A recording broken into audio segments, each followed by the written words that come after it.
could collaborating across our sectors and communities actually be the solution that we've been looking for all along in order to improve mental health and well-being? Now, this is for every one of you if you've ever felt burnt out trying to do everything yourself that is needed to improve mental health and wellbeing outcomes. If you're frustrated by siloed approaches and systems that just aren't working and don't seem to be working in your local area, or perhaps you're someone who's just thought there has to be a better way. This just doesn't seem to be working and there has to be a better way to be doing this. Now, I just want to talk about reality for a moment. We talk a lot about burnout when people take on too much. I certainly know that I've been feeling that a lot of late. But when it comes to improving mental health and well-being outcomes, burnout often happens because we're working in silos and we're trying to do all the things. I just want you to think about it for a moment. When it comes to mental health and well-being, we're not just trying to improve one thing. There's awareness, there's education, there's prevention, there's support, there's intervention, there's crisis care, the list goes on. There's so many different things to take into consideration when we're trying to make improvements in this space. And every sector, whether it's education, health, sporting groups, workplaces, local police, everyone's trying to do all of the things on their own. And it's really exhausting. So if we take educators firstly, let's just think about educators for a moment. They do amazing work when it comes to prevention. They do a lot of work when it comes to support and identification, but they're also trying to engage parents and families and get them to start having conversations. They're looking for support opportunities for their students that often don't exist locally at all.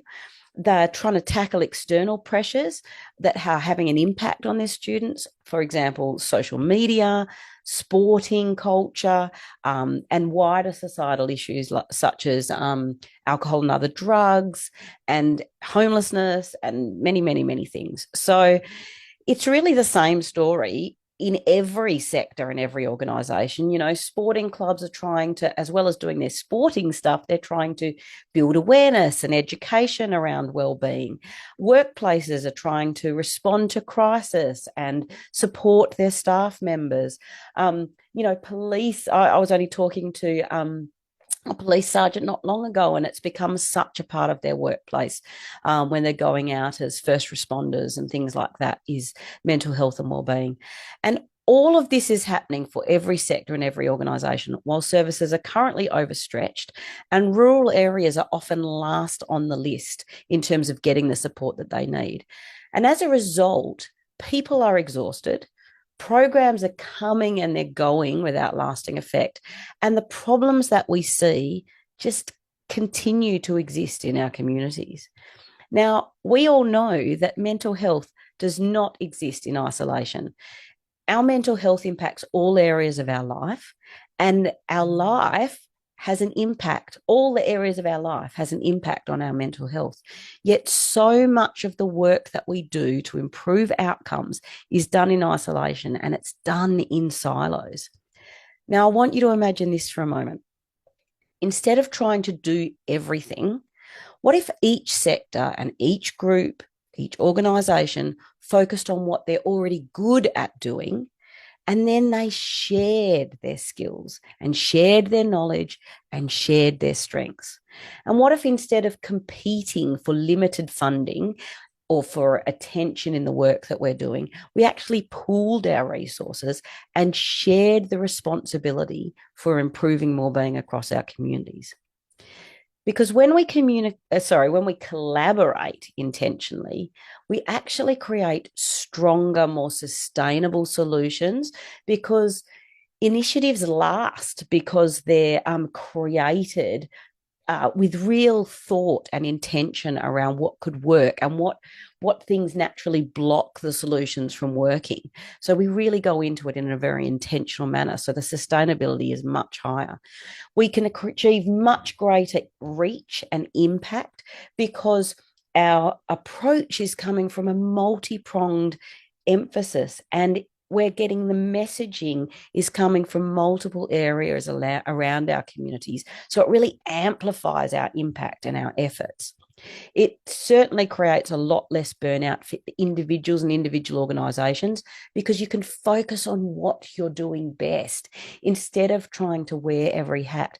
And you can do it knowing that those other areas are being covered rather than constantly worrying that they're not.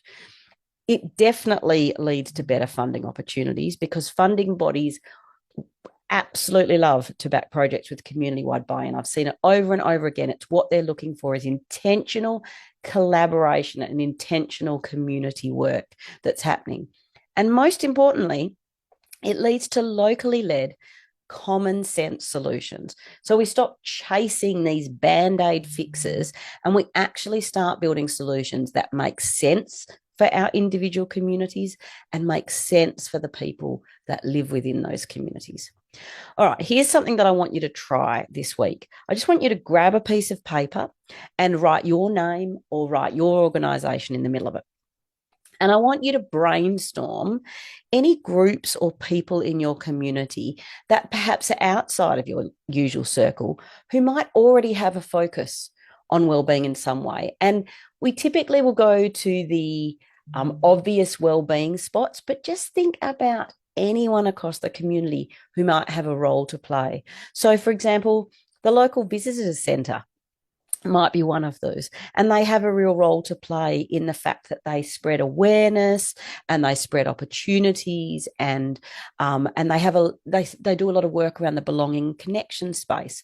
Now, it could be a sporting club, it could be a workplace, a small business, or a health service, and then under each one, when you write them down, I want you to write what's the strength of that organisation. Now, when we take that example of a visitor centre, one of their key strengths is communication, in being in touch with the local community and actually having channels to communicate with the local community. Now, you don't have to use this brainstorm to contact any people, but you certainly can if you're ready for that. You can simply just identify them. And this starts to help be something that you can come back to as you build this idea of a community wellbeing solution. And it starts to open your eyes to the opportunities that exist. Now, I've just got you thinking about that. So I just want to do a quick little fun activity. So I want you to comment with one of your ideas. So while you're just thinking, you might not have done the activity on a piece of paper yet, but just an idea that popped into your head straight away, a little bit like me thinking about the visitor centre. I want you to think of one community connection, one group, one organisation who you think could have a role to play in wellbeing. And don't be afraid, like I said, to think outside the square. Now, as a bonus, the first person to comment and share an example is going to get a special shout out in next week's live. And I'm going to pin your comment as our official community spotlight so that other people can also add to it. And we can really create a collective group of ideas around organisations and ideas of people we can connect with to build these things. So let's really see what you come up with and see where we can take this. All right. So now, if today's conversation has you nodding your head and you're thinking, goodness me, collaboration really could be the answer, I want you to know that it absolutely can.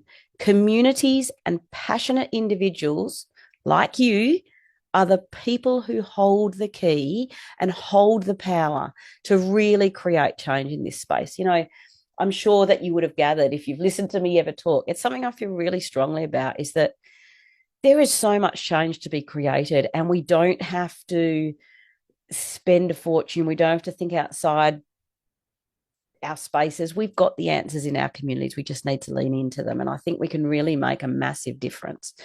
Now, if this is something that you want to learn more about and you want to be part of, then I'm actually got a wait list for my community wellbeing changemaker membership, and that's now open. Now, this is a space where I really help people turn these ideas into action, these initial ideas. And inside the membership, you'll really learn how to use a proven process to build a cross-sector community collaboration. Inside there, we really design solutions that really last and are truly sustainable. And you'll help learn how to attract the kind of funding that doesn't just disappear overnight. And most importantly, you'll get to connect with other people like you who want to make a difference in their communities. So if that's something that interests you, then you can jump on the waitlist. There's a link to click in this description. And then you'll be the first to hear when the doors open. I'm working on it behind the scenes, and you'll be the first one to know. And then you can decide if that's the right thing for you. Look, burnout doesn't mean that you're not good enough, that our organizations aren't good enough. It just means the system and the process we're using isn't working. And I want to tell you that intentional collaboration really changes that and can really be a truly significant game changer. Your community already has the strengths, it already has the people it needs, and it has the passion and the heart that it needs, certainly in you. And all we need to do is to actually connect the dots. Thank you for joining me today, and thank you for being patient. If you're watching the replay, don't forget to drop your comment for a chance to be spotlighted and to help and to really get that out there to make other people see what can be done. And don't forget to create your brainstorm and start considering who you might be able to start connecting with this week and into the future. As always, just a reminder that we need to stop watching the mental health statistics and start changing them. Until next week, I'll see you soon.